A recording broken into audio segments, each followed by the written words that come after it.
오늘도 예배의 자리에 나오신 여러분들을 주의 이름으로 환영합니다. 우리 이 시간 함께 사도신경으로 우리의 신앙을 고백하도록 하겠습니다. 나는 전능하신 아버지 하나님 천지의 창조주를 믿습니다. 나는 그의 유일하신 아들 우리 주 예수 그리스도를 믿습니다. 그는 성령으로 잉태되어 동정녀 마리아에게서 나시고 본디오 빌라도에게 고난을 받아 십자가에 못 박혀 죽으시고 장사된 지 사흘 만에 죽은 자 가운데서 다시 살아나셨으며 하늘에 오르시어 전능하신 아버지 하나님 우편에 앉아 계시다가 거기로부터 살아있는 자와 죽은 자를 심판하러 오십니다. 나는 성령을 믿으며 거룩한 공교회와 성도의 교제와 죄를 용서받는 것과 몸의 부활과 영생을 믿습니다. 아멘.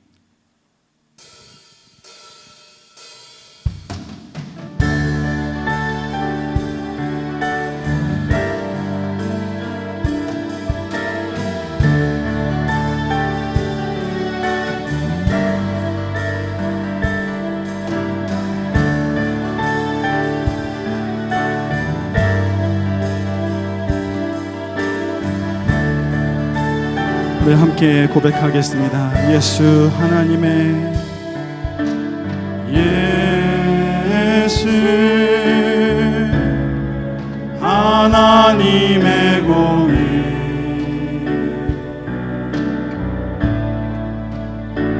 주 독생자 그의 나라 임하시네.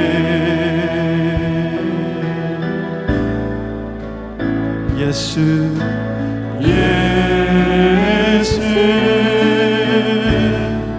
제물이 되신 주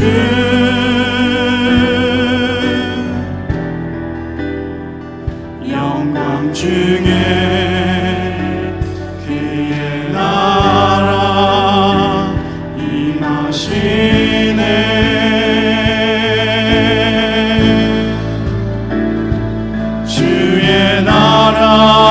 영원하며 그의 영광 무궁하리. 왕의 위엄과 능력이 이제 임하였으니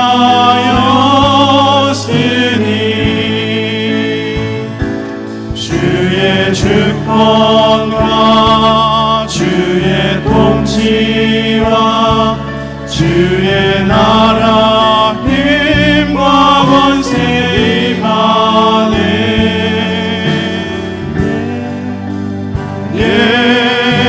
예수 하나님의 공의.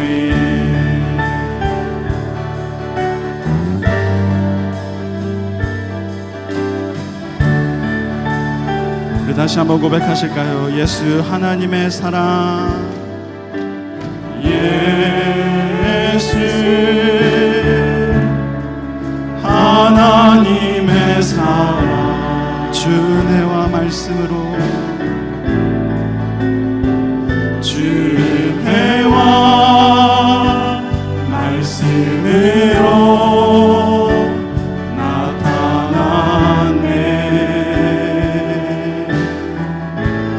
예수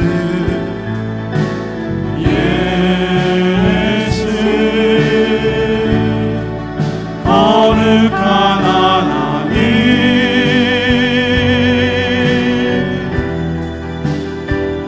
영광 중에 그의 나라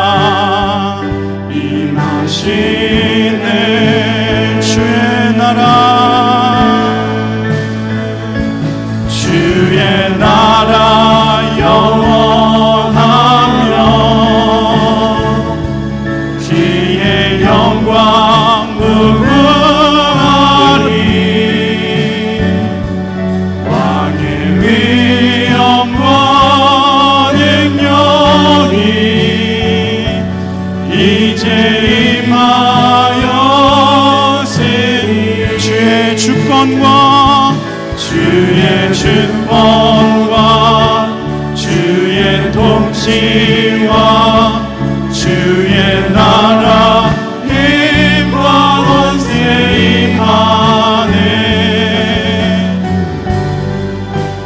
예수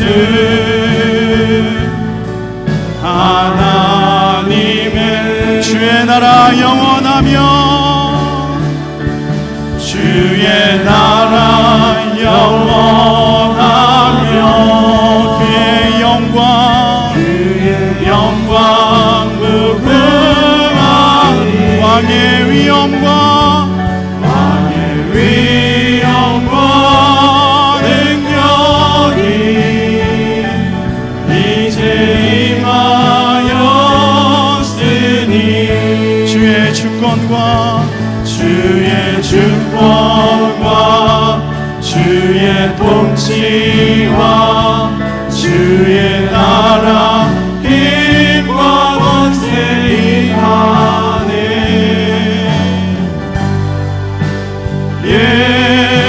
예수 하나님의 주님의 나라와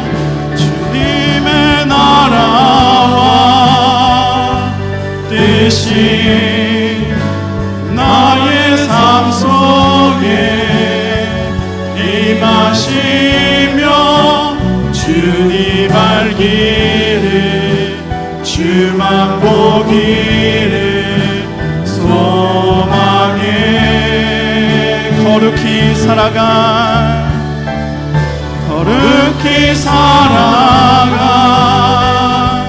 힘과 두려움 없는 믿음 주신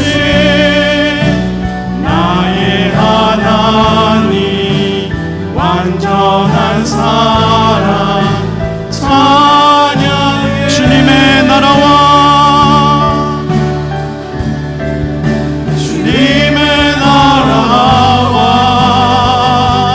뜻이 나의 삶 속에 임하시며 주님 알기를 주만 보기를 소망해.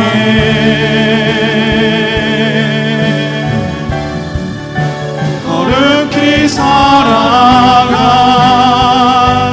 힘과 두려움 없는 믿음 주신 나의 하나님 완전한 사랑 찬양해. 날 사랑하신 날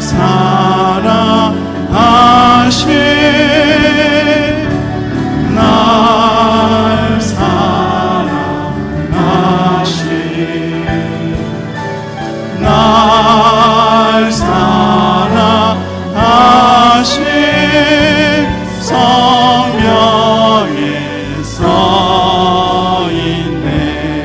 우리를 사랑하신 하나님께 영광의 박수 올리겠습니다. 아멘.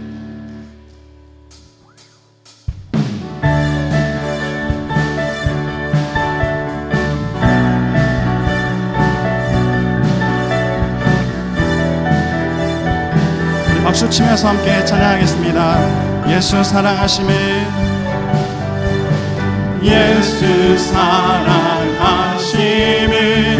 거룩하신 말일세 우리들은 약하나 예수 권세 많도다.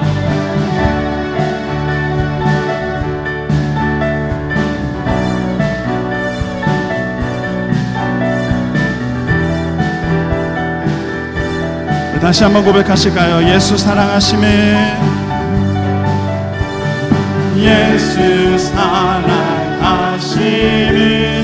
거룩하신 말일세 우리들은 약하나 예수 권세 날 사랑하심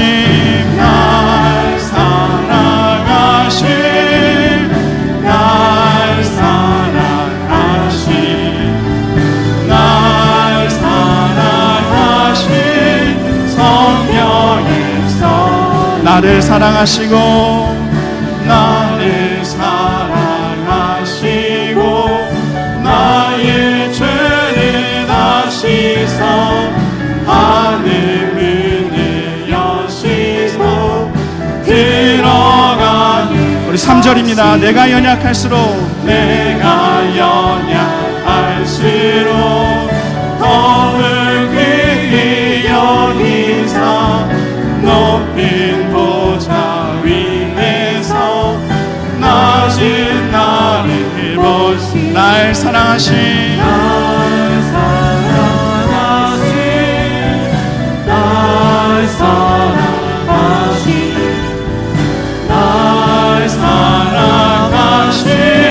성령의 우리 목소리로 고백합시다. 세상 사는 동안에 나와 함께 하시고 세상 떠나가는 날 천국 가게 하소서. 날 사랑하신 날 사랑하신 성령에서 날 사랑하신 날 사랑하신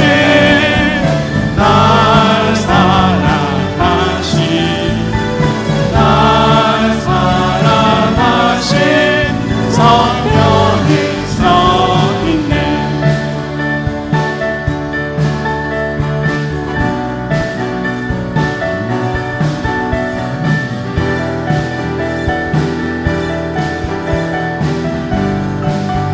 우리를 사랑하신 하나님께 영광의 박수 올리겠습니다. 아멘.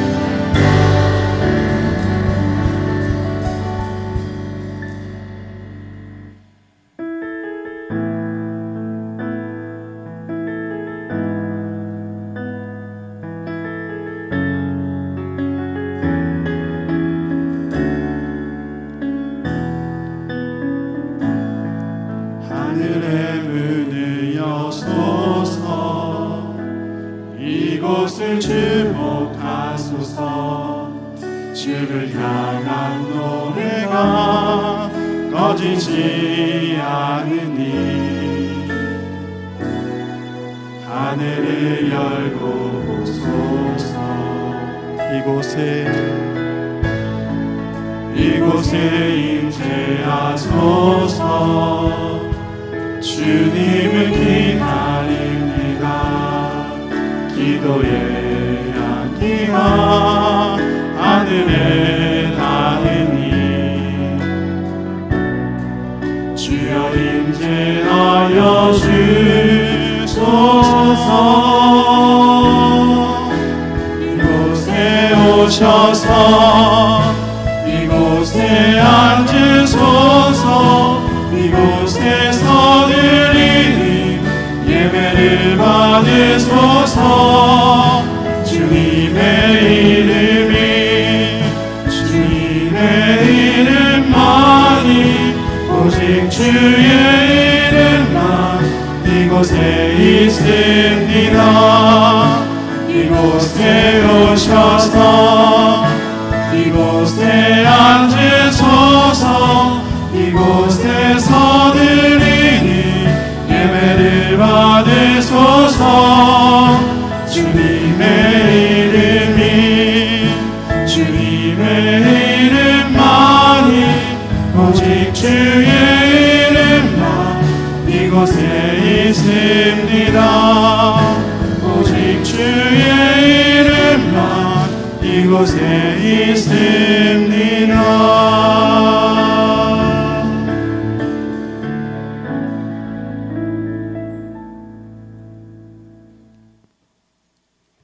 사랑과 은혜가 많으신 하나님 아버지, 오늘 거룩한 주일에 주님의 전에 나와 예배하게 하심을 감사드립니다. 이 시간 우리의 마음과 뜻과 정성을 다하여 드리는 예배를 기쁘게 받아 주옵시고 우리에게는 하나님의 음성이 들려지는 복된 시간이 되게 하여 주옵소서. 우리들은 부족하고 연약하여 하나님의 말씀대로 실천하며 살지 못했음을 고백하지 않을 수 없습니다. 자신의 눈에 있는 들보는 보지 못하고 남의 눈에 있는 티를 보고 손가락질하며 살아왔습니다. 또한 세상에 있는 육신의 정욕과 이생의 자랑만을 쫓아 살아왔음을 고백합니다. 하나님 아버지 용서하여 주옵소서. 주님의 말씀을 따라 실천하며 참된 그리스도인의 모습으로 살아가기 위해 힘쓰는 우리 모두가 되게 하여 주옵소서. 우리 형제 자매 중에는 경제적인 어려움으로 힘들어하는 성도들이 있을 줄 압니다. 범사에 도우시는 하나님 아버지께서 풍족하게 채워주심을 경험하게 하여 주옵소서. 육신이 연약함으로 힘들어하는 성도들도 있을 줄 압니다.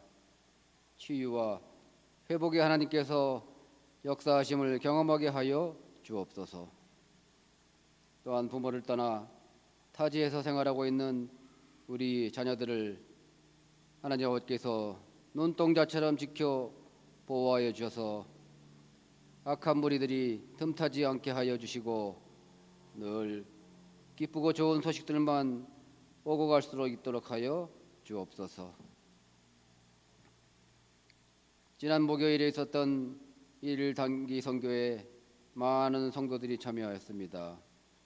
시간과 정성을 들여 선교에 동참한 성도들, 또한 물품과 식사로 후원한 성도들, 또한 기도로 동참한 성도들을 하나님 아버지께서 축복하여 주실 줄 믿습니다.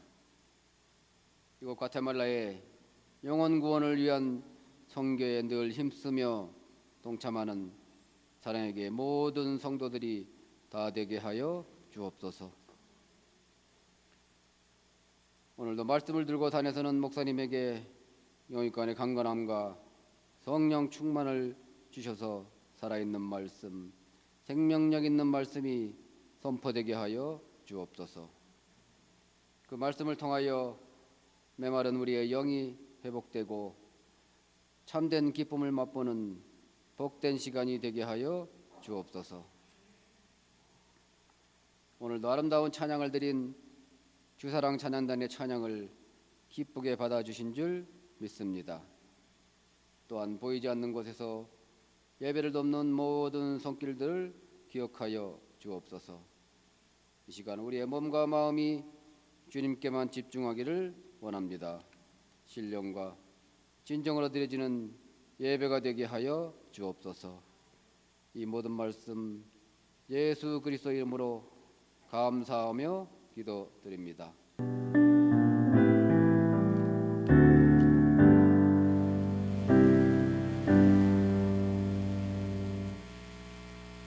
교회 소식 전하겠습니다. 이번 한 주간도 주님 안에서 힘을 얻고 승리하는 우리 사랑의 교회 모든 성도님들 되시기를 축복합니다.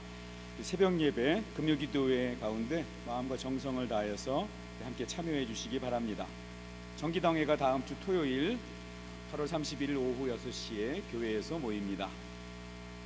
다음 주 주일 일부 예배 후에는 정기 재직회로 모입니다. 교회 직원 근무 시간입니다. 평일에는 오전 9시에서 오후 5시, 주일에는 오전 7시부터 오후 3시입니다. 차량 운행이나 여러 가지 일들을 그때부터 지시하고 시켜야 될 때가 있는데 시간 잘 기억하시고요. 갑작스러운에서 이렇게 혼란이 생기지 않게 차량 운행 같은 건 미리 사무실로 말씀해 주시면 잘 시간을 조율하도록 하겠습니다. 지난 8월 22일에 우리 1일 단기 선교가 우리 성도님들 20명 그리고 현지 봉사자, 치과 의사와 내과 의사 이렇게 해서 6명이 참여해서 산호항 사카페케스 지역에서 단기 1일 선교가 있었습니다. 그래서 갔더니 9시 반에 사역이 시작인데 7시 반부터 이 사람들이 다 모여가지고 기다리고 있어서 그래서 기다리다가 선교사님이 예배 한번 드렸다 그러더라고요. 다시 한번 성경 공부하고 이야기해주고 그리고 참 신기하고 네모난 빨래판 같은 거에 하는 거 봤죠. 그게 여기 맷돌이라 그러더라고요. 전통 맷돌인데 거기서 옥수수 바로 갈아가지고 반죽해서 또르띠아를 바로 이렇게 만들어. 너무 신기했어요. 사진으로만 TV에서만 보다가 실제 봐가지고. 예. 그 선교팀들이 공통적으로 우리 이리선교들 느끼는 게 있습니다. 우리가 베풀러 가는 게 아니라 가서 사역을 하다 보면 더 많이 받고 더 은혜를 누리고 돌아온다. 이거 똑같이 다 이렇게 말씀을 하세요. 그래서 우리 10월 24일 우리 아직 올해 일일 선교가 한 번 더 남았습니다. 우리 시간 한번 다 내셔서 이 하나님의 귀한 은혜를 나누는 일에 한 번씩 동참하실 수 있는 기회를 가지시면 좋겠습니다. 우리 다음 주에 8월 27일부터 29일까지 이창규 목사님 가정 우리 휴가입니다. 우리 찬송가 317장 찬송하면서 준비한 예물 드리겠습니다.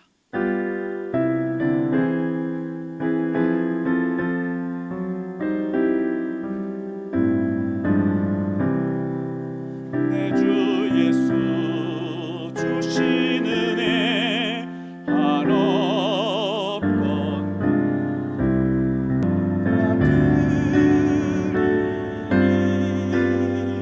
주 예수여 내 정성을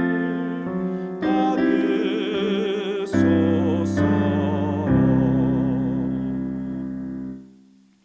하나님의 은혜로 단기 선교 잘 감당하게 하셔서 감사합니다. 기억력과 영성 회복, 또 자녀의 믿음, 또 배필을 위해서 인도하여 주시옵소서.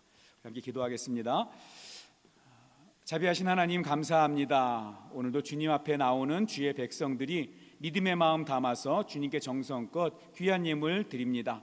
하루하루 열심히 살아오는 우리 주님의 자녀들이 그들의 삶 가운데 우리 10의 1조로 또 감사 예물로 여러 가지 제목으로 봉헌합니다. 믿음과 정성 다하여 드리는 손길을 기쁘게 받아 주시옵소서. 우리 형편을 누구보다 잘 아시는 주님께서 그 영혼과 그 육체와 삶의 필요에 따라 은혜의 손길 베풀어 주시고 이 땅을 살아가는 동안에 하나님께 풍성한 은혜와 복을 받게 하시고 받은 그 은혜와 복을 누리게 하시고 또 그것으로 하나님께 잘 쓰임 받고 또 나누고 베풀고 흘려보내는 축복의 통로가 되는 인생들 되게 하여 주시옵소서.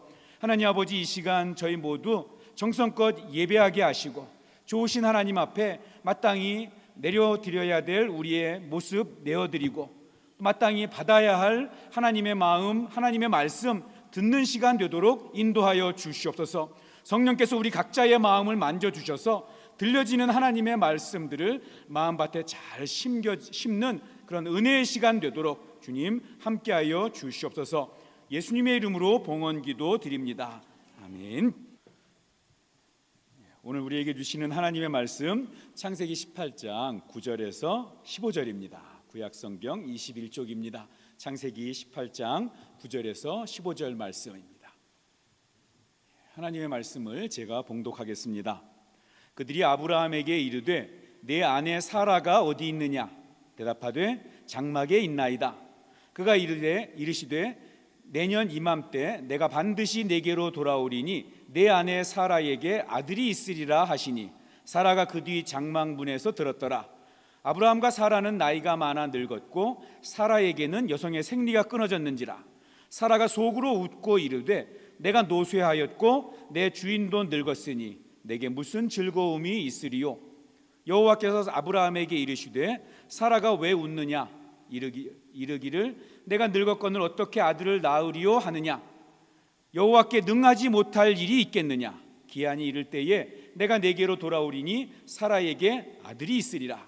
사라가 두려워서 부인하여 이르되 내가 웃지 아니하였나이다. 이르시되 아니라 내가 웃었느니라. 아멘.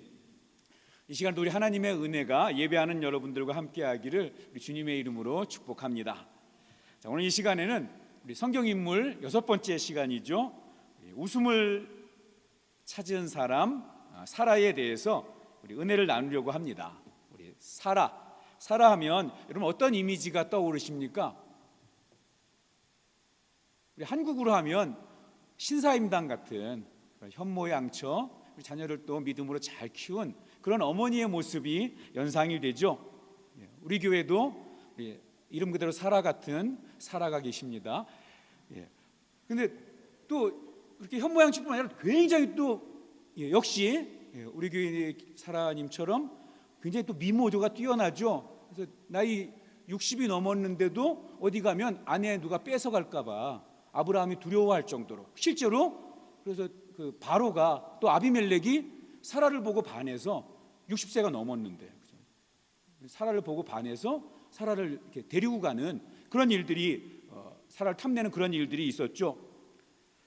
자, 그런데 또 어떤 면에서 성경을 좀 꼼꼼하게 보면 그런 현모양처의 사라의 이미지하고 달리 굉장히 정신력이 강하고 또 추진력이 있고 또 남편을 잘 내조하지만 또 남편을 굉장히 쥐고 흔드는 그런 사라의 모습도 나타납니다. 또 심지어는 오늘 좀 나누겠는데 거의 막장 드라마 주인공 같은 그런 모습도 보여요. 하나님께서 복의 근원이 되게 하겠다, 너로 인해 큰 민족을 이루게 하겠다, 네 자손을 큰 민족으로 만들어 주겠다 하고 아브라함을 갈대아 우르에서 부르셔서 가나안 땅으로 이끄십니다. 우리는 이렇게 이야기하는데 사실 아브라함만이 아니라 아브라함이 결혼을 했기 때문에 사라도 같이 움직이는 거죠.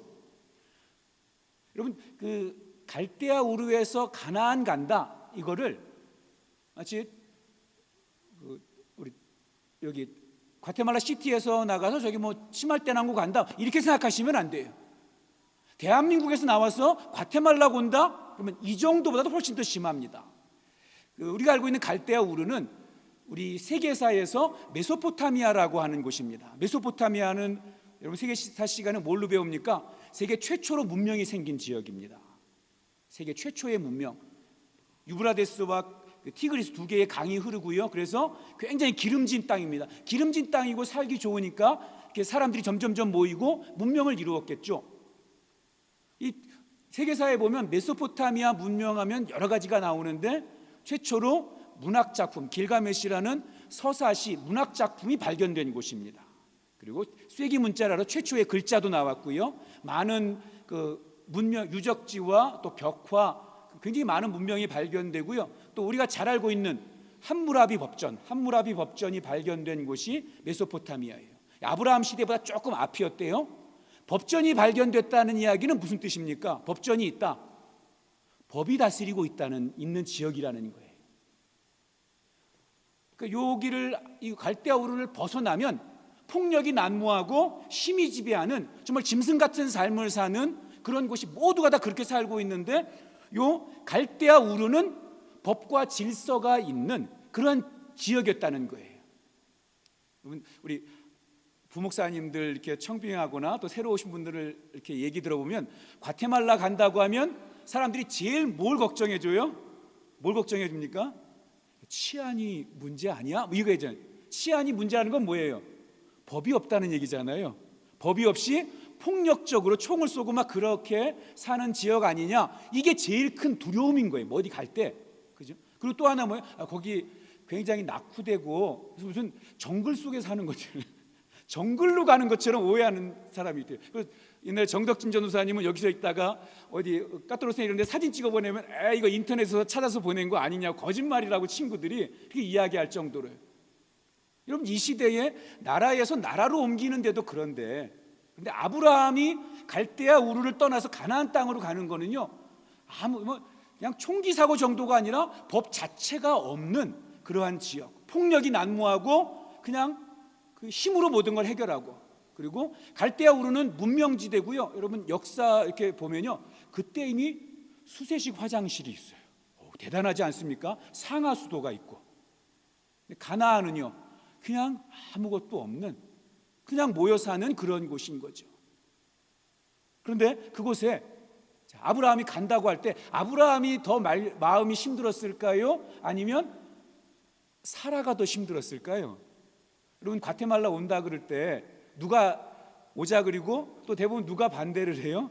대부분 남편들이 가자 이렇게 얘기하고 아내들이 여러 가지 상황들 따지면서 좀 힘들지 않을까 고민하잖아요. 아브라함 때도 똑같았을 거예요. 그런데 아브라함이 믿음으로 간 것처럼 사라도 역시 정말 가고 싶지 않고 힘들고 더 좀 남편 아브라함보다 더 마음에 갈등이 되지만 뭘 믿고? 하나님 말씀 믿고 가는 거죠. 어쩌면 아브라함보다 사라의 믿음이 더 컸다고 볼 수도 있을 거예요. 자, 그렇게 갈대아 우르를 떠나서 가나안 땅에 왔습니다. 하나님이 약속하신 거 다 들어줬어요. 복의 근원이 되고 정말 큰 부자가 되게 하시고 영향력 있는 사람이 되게 하시고, 근데 한 가지 소원이, 한 가지 약속이 이루어지지 않고 있어요.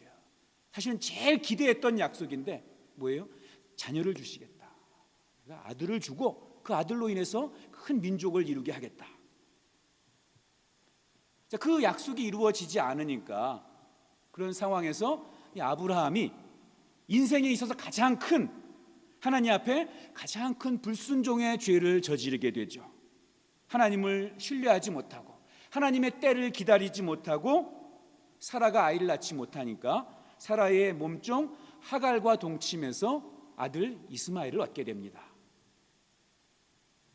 그리고 그 이스마엘이 아람 민족의 조상이 되고, 나중에 이삭이 태어난 다음엔 형제 간에, 가족 간에 갈등이 생기고, 그 갈등이 지금도 이스라엘과 팔레스타인의 갈등까지 계속 이어지고 있는 거죠. 그런데 여러분, 이건 사실은 아브라함의 잘못이라기보다는 사라가 자기가 아기를 낳지 못한다고 생각을 해서 그 자책감 때문에 남편을 자기의 몸종 하갈에게로 들어가게 해서 남편이 이런 불순종의 그 죄를 저지르게 하는 단초를 제공하게 되는 거죠. 그뿐만 아니라 요 때의 이 사라의 모습을 보면은요, 굉장히 무슨 막장 드라마의 그 주인공 같은 그런 모습들을 여러 가지로 보입니다. 정말 어떻게 이렇게 할 수 있나, 이렇게 좀 심하게 표현하면 정말 밑바닥을 들여 보이는 그런 모습을 보이게 됩니다. 자, 아브라함이 하갈과 동침해서 임신을 하게 되죠. 근데 그걸 누가 계획을 해요? 아브라함은 절대 그러는 사람이 아니에요. 성경을 보면 나와 있지만 사라가 자기 남편에게 얘기해서 하갈과 동침하게 합니다. 자, 그리고 그 하갈이 이제 임신을 해요. 임신을 하면서 이제 아기를 낳으니까 얼마나 우쭐하겠어요. 임신해서 좀 교만해진 것에 우리가 초점을 많이 맞추는데, 그래서 여러분, 사라의 행동을 한번 주목해 보면, 이 하갈이 임신했다고 우쭐해하니까 그렇잖아요. 임신하면. 그러니까 이 사라가 하갈을 학대하기 시작합니다. 자기의 자식이 태어나는 것을 원해서, 대를 이을 아브라함의 자식이 태어난 걸 원해서 자기가 권해서 낳는데, 그래서 임신을 하니까 오히려 학대를 하는데요, 얼마나 학대하냐면 하갈이 견디다 못해 집을 나가버려요. 근데 그 시대는 뭐 도시에서 나와서 어디 그냥 그늘에 숨어 있는 게 아니라 광야잖아요. 나가면 광야고요, 죽는 거예요. 다음 집을 찾지 못하면, 어디서 얻어먹자면 죽잖아요. 그런데 하갈이 죽으면 죽었지 집에 안 들어가겠다는 거예요. 누가 설득해요? 하나님이 설득하십니다. 내가 지켜줄 테니까 집으로 돌아가. 죽어도 집에 안 들어가겠다고 버티다가, 그런데 하나님의 설득에 넘어가서 다시 집으로 돌아가요. 그러니까 사라가 얼마나 하갈을 집요하게 학대했는지 짐작할 수 있는 부분인 거죠. 그뿐이 아닙니다. 자, 하갈이 다시 돌아와서 이제 이스마엘을 낳게 되죠. 이스마엘을 낳고 14년이 지나서 이삭을 낳게 되지 않습니까? 자, 이삭이 태어나니까 돌잔치가 끝나고 사라가 아브라함에게 이런 요구를 합니다. 창세기 21장 10절인데요. 제가 읽겠습니다. 그가 아브라함에게 이르되 이 여종과 그 아들을 어떻게 하라? 내쫓아라. 이거 어디서 많이 보던 시츄에이션 아닙니까? 부부가 아이가 없어서 고아로서 아이를 입양해 왔어요. 이거 드라마에 많이 나오잖아요. 그러다가 덜컥 애가 생겼어. 애가 태어났어요. 그러면 지금까지 10여 년을 키운 이 아이를 어떻게 해요? 너 이제 파양, 너 고아원으로 돌아가. 막장 드라마에 나오는 이야기잖아요. 근데 이 사라가 지금 그거 하자고 하고 있는 거예요. 왜요? 이 종의 아들은 내 아들 이삭과 함께 기업을 얻지 못하리라. 자기가 자기 여종과 남편에게 설득해서 아이를 낳게 하고 나서는 자기 몸에서 아이가 태어나니까 내쫓는 거예요. 왜냐하면 이 종의 아들한테 유산 물려주기 싫다는 거예요. 내 재산 우리 아들이 다 가져가야 되는데 얘한테 재산 물려주는 거 싫으니까 바로 내쫓으라고. 정말 막장 아닙니까? 자, 아브라함이 이거 가지고 너무나 고민해요. 그래도 이스마엘도 자기 핏줄 받고 태어난 아들이잖아요. 고민되죠. 어떻게 쫓아내는가? 아브라함이 고민하고 있으니까 하나님께서 해결책을 주십니다. 내가 하갈과 이스마엘을 책임질 테니까 너 걱정하지 말고, 이렇게 힘들게 살지 말고 하갈과 이스마엘 내보내라. 그 약속 믿고 하갈과 이스마엘을 내보냅니다. 여러분, 이때의 그 사라는 정말 웃음을 잃고 정말 빡빡하고 정말 못된 그러한 모습을 가진 그러한 여인이었습니다. 그런데 우리 이따가 보면 알겠지만 하나님께서 이 사라에게 기쁨을 회복시켜 주세요.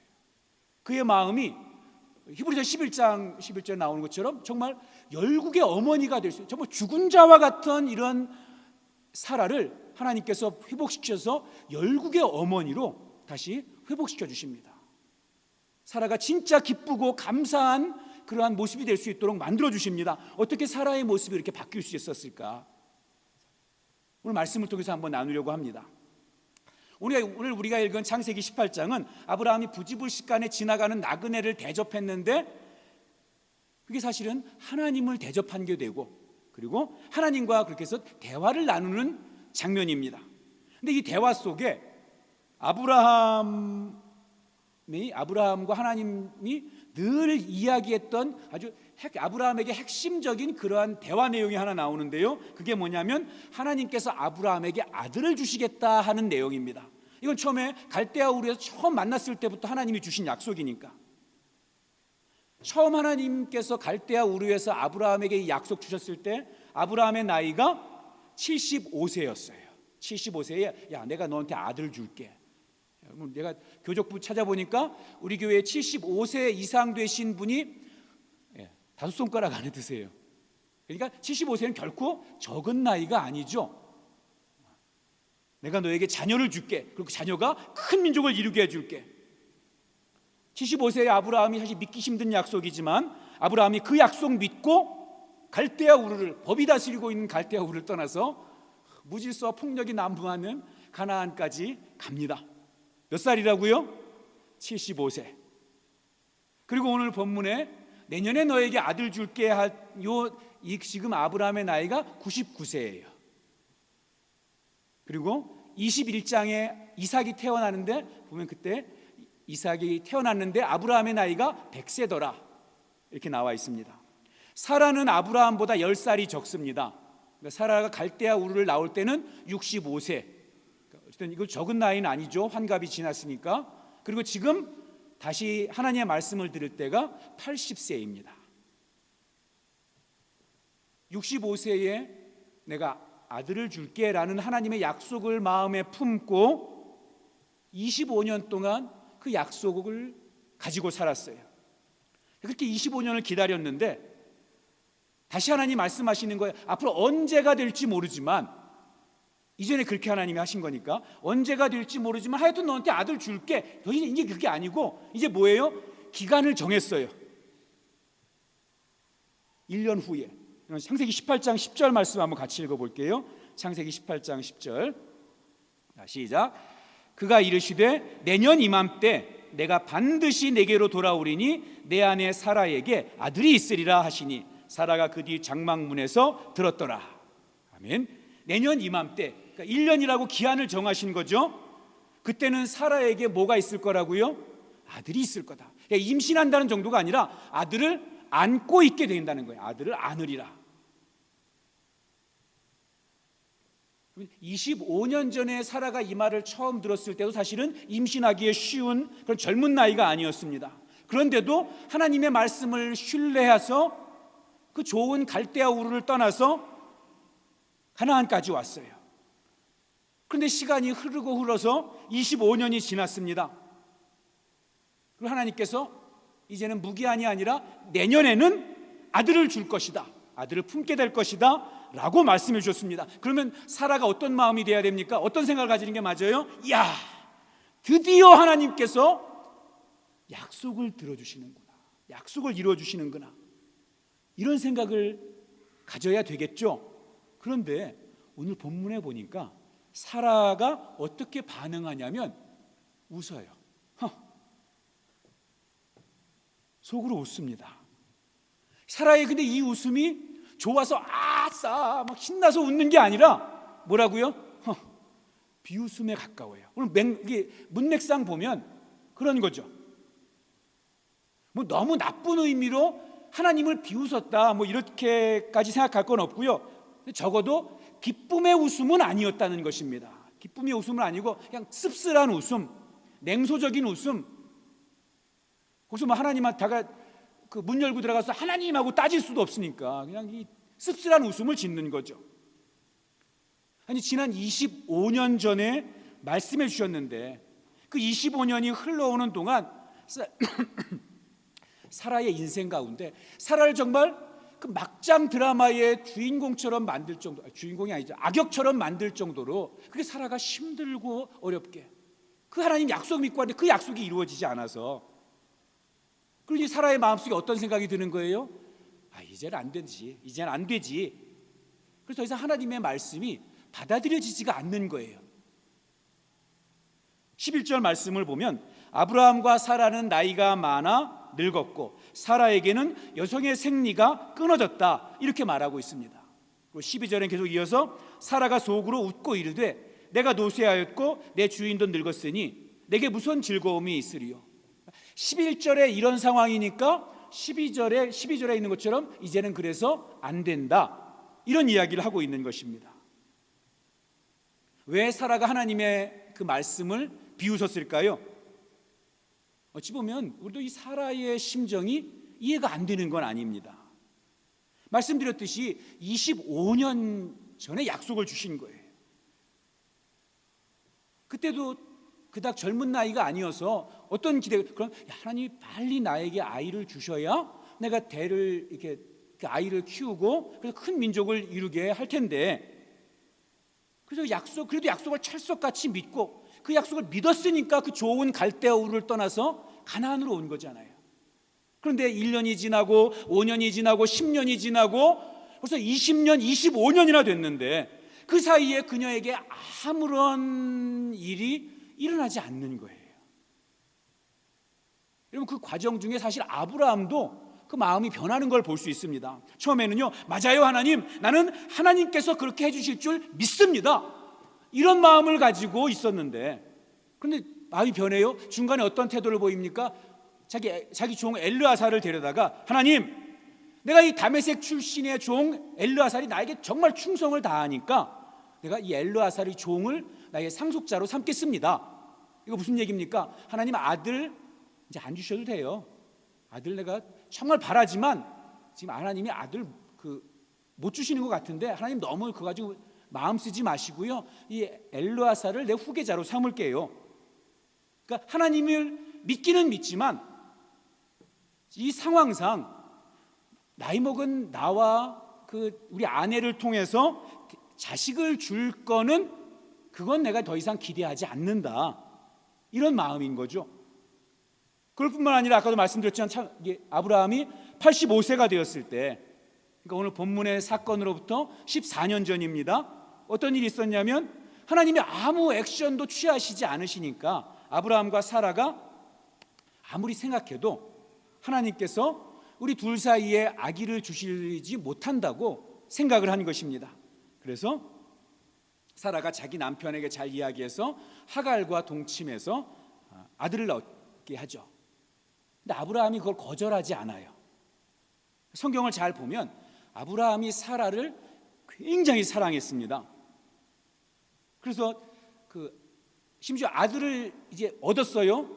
하갈이 아들을 잉태했는데, 보통 이제 드라마 같은 거 보면 부부가 사이 좋다가도 아기가 생기면 그쪽으로 이제 남자의 마음이 확 쏠리잖아요. 근데 아브라함은 절대 그러지 않습니다. 하갈이 아기를 잉태했는데 얼마나 기다리던, 여러분, 아브라함의 인생의 첫 번째 아이잖아요. 85세가 될 때까지. 근데 그렇게 정말 귀하게 여길만 한데, 그런데 하갈이 사라를 멸시한다는 얘기를 듣고, 그래서 사라가 막 불평하니까 아브라함이 사라에게 네가 원하면 하갈 쫓아내라, 하갈을 쫓아낼 수 있는 권한을 줘요. 뭐예요? 나에게는 85세가 돼서 낳는 그 아들보다 누가 더 좋아요? 사라 당신이 더 소중해. 이런 마음이 아브라함에게 있었던 거죠. 그런데 그럼에도 불구하고 하나님이 주시는 그 큰 민족을 이루겠다는 그 약속 때문에 대를 잇기 위해서 두 눈 꼭 감고 하갈을 통해서 아들을 낳았어요. 그때가 이 아브라함이 86세입니다. 그리고 낳은 아들 이름이 이스마엘이죠. 여러분, 옆에서 이런 걸 다 지켜보는 사라의 마음 어떻겠습니까? 그렇게 25년을 살아왔던 거예요. 처음에는 믿음으로 출발했습니다. 그리고 지금도 믿음을 버린 건 아니에요. 그런데 하나님이 다른 약속은 다 이루어 주시지만, 전능하신 하나님께서 뭐든지 다 하실 수 있지만, 이거는 하나님도 안 돼, 이건 하나님도 해결하실 수 없어. 이게 자기 나름대로 그러한 기준을 가지게 된 거예요. 그리고 자기에게 없는 그 아들을 임신한 그 몸종을 보면서 얼마나 그 수치심과 부러움과 마음이 아픈 모습이겠습니까? 그렇게 지금 살아온 것입니다. 그리고 이제는 사라가 마음은 이제 어느 정도 정리를 한 거죠. 내 남편도 나이가 많고 나도 나이가 많고 이제 여자의 생리도 끊겼으니까 이제 나는 더 이상 아이를 낳을 수 없어. 하나님이 이건 안 들어주시나 봐. 이 정도 되면 이제 하나님이 주신 큰 민족을 이루겠다고 하는 그 약속은 저 이스마엘 통해서 이루어 주시겠지. 그리고 나는 이제 마음 내려놓고 욕심 내려놓고 마음을 비우고 살아야지. 그런데 그렇게 마음을 정리한 사라의 마음의 연못에 하나님이 또 돌을 던지시는 거예요. 내년 이맘때쯤 사라에게 아들이 있으리라. 여러분, 성경은 어찌 보면 사라의 입장을 지지하는 것 같은 말을 먼저 해요. 아브라함과 사라는 나이가 많아 늙었고 사라에게는 여성의 생리가 끊긴지라. 여러분, 10절에 있는 하나님의 말씀, 내년에는 사라에게 아들이 있으리라 하시는 말씀과 11절에 나오는 이 사라의 상황, 세상적인 기준의 이야기, 나이가 많아 늙었고 여성의 생리가 끊긴지라. 그럼 어느 쪽이 더 우리의 관심이 가게 됩니까? 어디에 더 합리적이라고 느끼세요? 25년 동안 들어주지 않은 그 말대로 야, 내년엔 아들 줄게, 이거랑 여성의 생리가 끊겨서 아이를 낳지 못합니다. 어느 게 더 논리적이고 이성적입니까? 성경은 사라가 그렇게 생각할 만하다라고 근거를 이렇게 이야기해 주는 것 같아요. 남편도 나이가 많고 여성의 생리가 끊기고 이성적으로 합리적으로 생물학적으로 아이를 가질 수 없는 거죠. 그런데 하나님은 하시겠다는 것입니다. 전능하신 하나님이 못할 일이 있겠느냐. 하나님을 안 믿는 건 아니에요. 그런데 다른 영역은 다 하나님이 이끌어 주시고 약속을 지켜주시는 건 믿지만, 전적으로 신뢰하지만 이 부분은 내 생각대로 하겠다는 거예요. 이거는 내 판단이 더 옳다는 거예요. 그래서 하나님, 또 아들 얘기입니까? 하나님, 그 아들 얘기 괜히 미안해서 자꾸 하시나 본데 그 얘기 하실 필요 없어요. 하나님, 나 마음 정리했어요. 욕심 다 내려놨어요. 이제 지쳤어요. 하나님, 포기할게요. 이런 마음에서 나온 웃음 아닌 웃음이었던 거죠. 여러분, 우리가 하나님의 말씀을 들을 때 이런 생각을 자꾸 하게 돼요. 하나님, 그 말씀은 좀 비현실적인 것 같아요. 하나님, 그 말씀대로 살기에는 세상이 그렇게 만만하지가 않아요. 하나님, 세상을 좀 모르시나 봐요. 창조하신 지 오래돼서 세상 돌아가는 거 잘 모르시나 본데 지금 세상은 성경 말씀대로 살 수 없어요. 설교를 들으면서도 하나님, 설교를 하나님한테 뭐라 그러시진 않겠지만 목사님, 그런 식으로 세상을 어떻게 삽니까? 목사님이 세상 경험이 없어서 잘 몰라서 그러시나 본데 목사님, 좀 세상을 좀 공부하고 설교를 하셨으면 좋겠어요. 여러분, 이런 마음이 들 때가 있으시지 않냐는 것입니다. 그래서 내가 지금까지 경험해오고, 그래서 내가 세상에서 듣고 세상에서 경험한 것들을 비교하면서 하나님의 말씀은 합리적이지 않고 내 생각이, 내 경험을 따라가고 싶은 그런 충동을 느낀다는 거죠. 그래서 살다 보니까 내 개인의 인생도, 우리 가정도, 우리 교회 공동체도, 우리 교회에서 모이는 목장이나 또 작은 그룹도 돌아가는 걸 보면 이게 하나님의 자녀의 인생인지 세속의 인생인지, 하나님의 가정인지 사람의 가정인지, 하나님의 교회인지 세상의 신목회인지 헷갈려 버리는 모습이 되어가고 있는 것은 아닌가. 이 시간 저와 여러분이 다시 한번 이 사라의 웃음을 보면서 어쩌면 사라가 저렇게 하나님의 말씀을 비웃을 수 있을까라고만 생각하기 전에 그녀의 비웃음이 혹시 나의 비웃음은 아닌가 한번 돌아보고 점검해 봤으면 좋겠습니다. 자, 그런데 그런 사라가 어떻게 변하는가? 우리 히브리서 11장 11절 말씀 한번 보겠습니다. 히브리서 11장 11절 12절 말씀, 신약성경 365쪽입니다.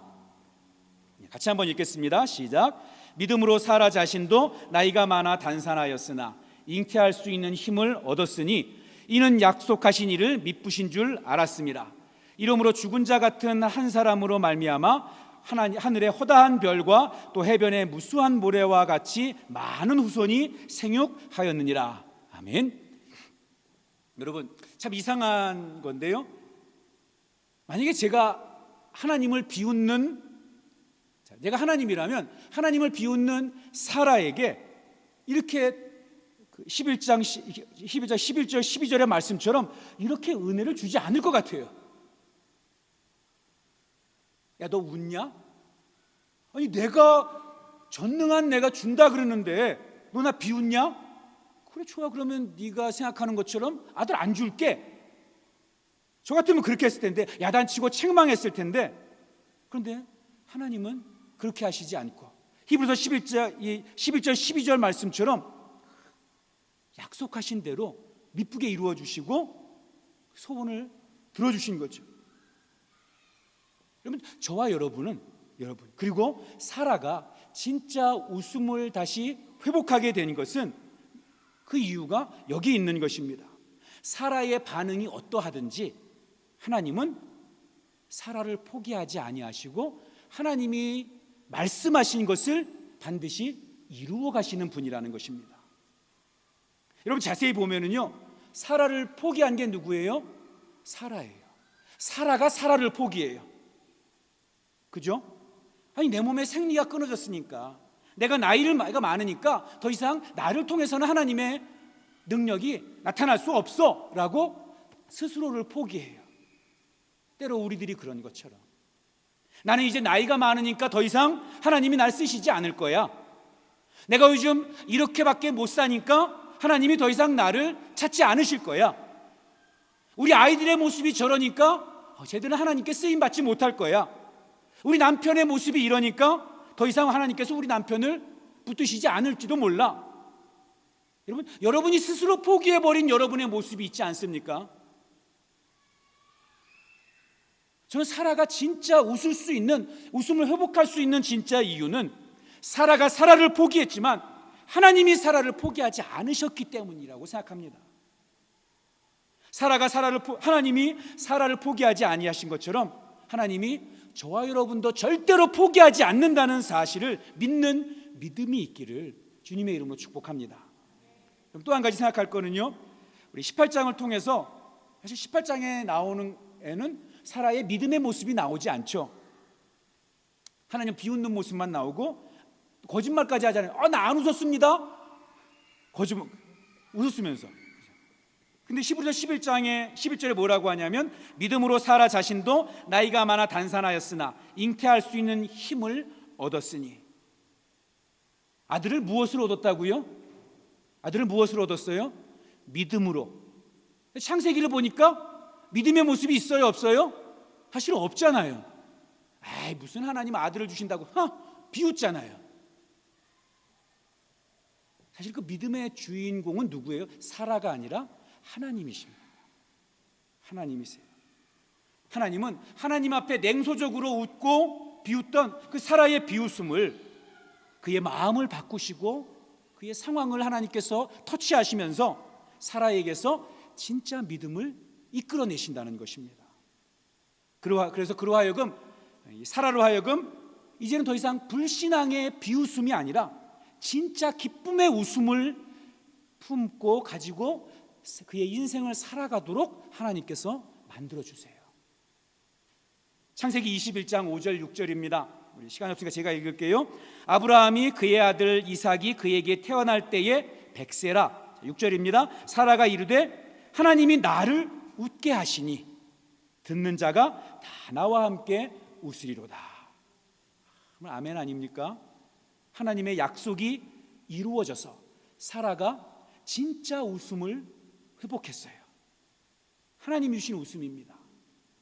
여러분, 히브리어로 웃음이라는, 웃다라는 단어가 짜크입니다. 짜크. 그보다 앞에 이자를 붙이면, 이를 붙이면 명사형이 돼요. 이짜크. 뭐 같아요? 뭐 생각나세요? 이짜크. 아브라함의 아들 이삭. 그 이삭이라는 이름이 웃음이라는 뜻이에요. 여러분, 이 광경을 한번 생각해 보세요. 사라가 누구를 안고 있어요? 지금 누구를 안고 있어요? 이삭. 우리말로는 뭘 안고 있는 거예요? 웃음을 안고 있는 거예요. 하나님을 비웃던 사라가 제대로 된 웃음을 웃지 못하고 막장 드라마 같은 그런 피폐한 삶을 살던 사라가 웃음을 안고, 진짜 웃음을 안고 진짜 기쁨의 웃음을 웃으면서 사람들에게 뭐라고 그래요? 하나님이 나를 웃게 하셨으니 우리 다 같이 함께 웃게 될 것이다. 하나님이 사라에게 진짜 웃음을 선물해 주셨어요. 여러분, 저와 여러분이 우리의 믿음의 주인도 하나님이십니다. 저희의 결단과 내 각오로 나의 믿음이 세워지는 것이 아니라 하나님이 우리의 삶을 끊임없이 만지시면서 우리의 믿음을 키워주십니다. 그리고 그 믿음으로 말미암아 우리는 웃음을 회복하게 될 것입니다. 웃음을 잃고 낙심하고 있는 우리를 다시 일으켜주시고 다시 걸어가게 하십니다. 절망하고 있는 우리를 붙드셔서 끝내는 오늘 히브리서 11장 11절의 말씀처럼 사라는 믿음으로 잉태할 수 있는 힘을 얻게 되고 마치 죽은 자와 같던 그녀를 많은 사람의 어미가 되게 하시고, 그래서 그녀가 웃고 그녀 때문에 많은 사람들이 함께 웃을 수 있는 그러한 모습을 하나님께서 허락해 주시는 것이죠. 이 일은 사라가 자기의 결단으로 만들어낸 것이 아닙니다. 하나님께서 포기한 사라를 다시 일으켜서 이루어 주신 거예요. 그리고 우리에게 말씀하십니다. 너희는 너희를 포기할지 모르지만 나는 너희를 절대로 포기하지 않는다. 너희는 세상 속에서 웃음을 잃고 비웃음 속에서 살아갈지 모르지만 내가 너희를 진짜로 웃게 만들어 주겠다. 너희가 웃음을 품고 웃음을 안고 살아가도록, 너희 때문에 사람들이 함께 웃을 수 있도록 해주겠다. 여러분, 그 하나님이 여러분의 기쁨의 원천, 여러분의 웃음의 시작이 되기를 축복합니다. 여러분, 믿음으로 그렇게 항상 신앙의 웃음을 웃으며 기뻐하며 살아가시기를 주님의 이름으로 축복합니다. 기도하겠습니다. 거룩하신 하나님 아버지, 오늘 연약하고 부족한 우리에게 말씀 주셔서 감사합니다. 잘 박힌 못처럼 이 말씀이 우리 가슴에 꼭 새겨지도록 인도해 주시옵소서. 예수님의 이름으로 기도하옵나이다. 아멘. 우리 다 같이 일어나셔서 살아계신 주 찬양하겠습니다.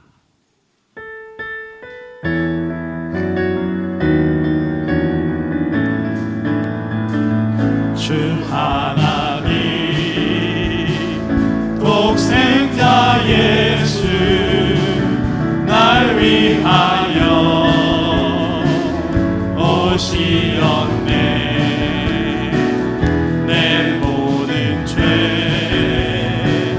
다 사하시고 죽음에서 부활하신 나의 구세주, 살아계신 주, 나의 참된 소망, 걱정 근심 전혀 없네. 사랑의 주내 알 길 인도하니 내 모든 삶의 기쁨 늘 충만하네. 살아계신 주, 나의 참된 소망, 걱정